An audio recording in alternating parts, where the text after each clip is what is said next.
لیکن ایک بات یاد رکھیں، ایک خوشی وہ ہے کہ میں خوش ہو جاؤں، ایک خوشی وہ ہے کہ میرے نبی خوش ہو جائے۔ اب ہم نے ان دونوں خوشیوں کو سامنے رکھ کے دیکھنا ہے کہ میں کون سی خوشی مناؤں، اپنے آپ کو خوش کروں یا اپنے نبی کو خوش کروں؟ آپ مجھے بتائیں کون سی خوشی منانی چاہیے؟ اپنے نبی کو خوش کرنے والی نا، کیونکہ ہم اس کے غلام ہیں۔ غلام تو اپنی مرضی سے چلتا ہی نہیں ہے، غلام تو اپنے آقا کے چہرے کی طرف ہر وقت دیکھتا ہے کہ میرے آقا کی چاہت کیا ہے، میرے آقا کی خوشی کس چیز میں ہے، میرے آقا کی خوشی کس چیز میں ہے، تاکہ میں وہ کام کروں اور میرے آقا خوش ہو جائے۔ تو اب میرے اور آپ کے آقا جناب محمد مصطفیٰ صلی اللہ تعالیٰ علیہ وسلم کو ہم دیکھیں کہ میرے نبی کی خوشی کس چیز میں ہے، میں کون سی خوشی مناؤں جس سے میرے نبی خوش ہو جائے۔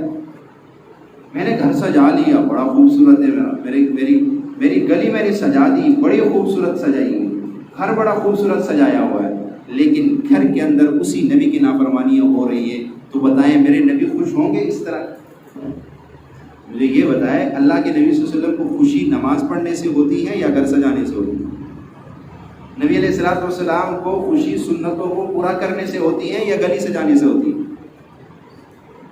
ہر دل سجانے سے، نماز پڑھنے سے، سنتوں۔ ایک آدمی کی زندگی میں ایک سنت اس نبی کی نہیں ہے، وہ جتنے مرضی 20 جھنڈے لگا لیں گھر پہ، تو کیا اللہ کے نبی خوش ہو جائیں گے اس سے؟ وہی بات ہوئی ہے نا کہ نبی کو طلب کس چیز کی اور آپ کر کیا رہے ہو۔ یہ میں اب دیکھیں، چائے پینا حرام تو نہیں ہے نا، جھنڈی لگانا، یہ خوشی منانا حرام نہیں ہے، ٹھیک ہے آپ مناؤ، لیکن یہ دیکھو کہ پہلے طلب کس چیز کی ہے، پہلے جو ہے جس چیز کی طلب ہے پہلے وہ پوری کرو، اس کے بعد بے شک لگا دیں۔ وہ تو پوری نہ کی اور جو نہیں کرنے کا کام تھا وہ کرنا شروع کر دیں۔ بھائی پہلے اپنے نبی کو خوش کرو، اس کی سنتوں پہ عمل کرو، پہلے یہ دیکھو یہ ربیع الاول مجھے پیغام کیا دے رہا ہے، مجھے اس ربیع الاول سے یہ پیغام لینا چاہیے کہ میں نے سچا عاشق رسول بننا ہے، اور سچے عاشق رسول کے لیے ایک سنت پہ عمل کرنا لازم ہوتا ہے۔